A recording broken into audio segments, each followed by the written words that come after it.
standing by for more analysis on this breaking news. We have our correspondent on the ground, Obaida Hito, on the Turkey-Syria border, and we have our diplomatic correspondent, Andrew Hopkins, standing by as well. I want to cross over to Obaida first. Obaida, for our viewers around the world who may just now be joining us, can you recap for us how the attack on Turkish soldiers unfolded?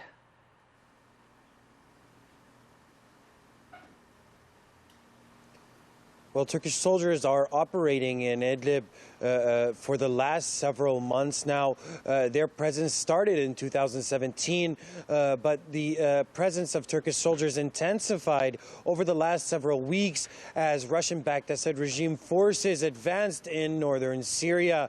Last night, opposition forces were able to retake some territory. One particular town, Saraqib, a very strategic town that sits on the M5 highway junction in northern Syria, was retaken by opposition forces. Following that, there was a series of exchanges of fire between opposition forces and regime forces. There was a separate group of Turkish soldiers that were attacked in Jabal al Zawiyeh, just west of where Saraqib is. And then later on, yesterday evening, reports started to come of a new attack on a Turkish convoy with a large number of deaths and casualties. The latest number of casualties is 33. There are 33 Turkish martyrs in that attack, confirmed by the governor of Hatay here in South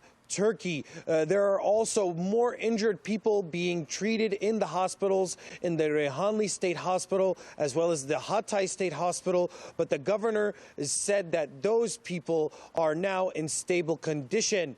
He also added that he was going to be going to the hospital to visit those people who are at the hospital getting treatment, the soldiers that are getting treatment in the hospital. We're also getting reports from local officials that Hulusi Akar, the defense minister, has finished his meetings at the local command center here in Hatay and is also going to the hospitals to visit soldiers as well.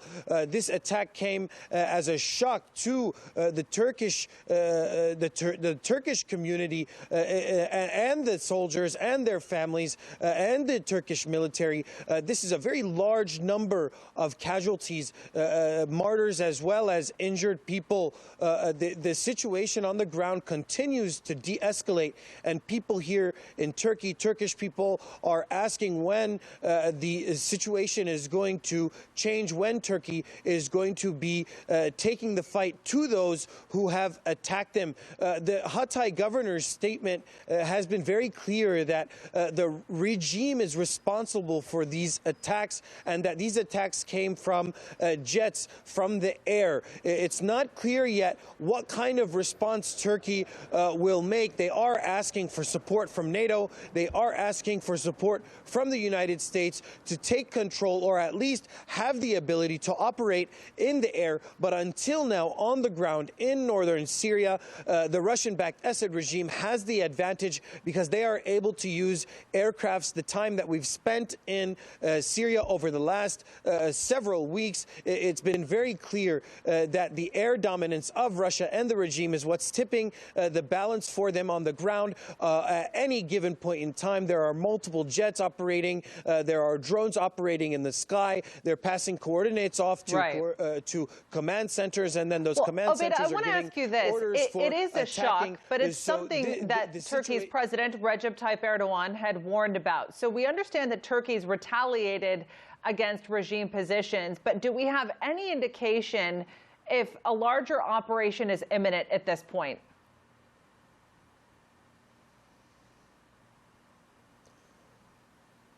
We have no indication about whether a larger operation is imminent. What we do know is that Turkey has been responding and retaliating for these kinds of attacks that have happened over the last several weeks. There are dozens of regime soldiers that have been neutralized, according to the Turkish Ministry of Defense. Regime military equipment, tanks. There is some footage that was just released this evening, or earlier in the night about Turkish military forces targeting regime forces. And what we also know is that President Erdogan made a very clear timetable for what will happen in Idlib province. He made it clear that Russia and the regime should pull back all the way back to the demarcation line agreed to in Sochi.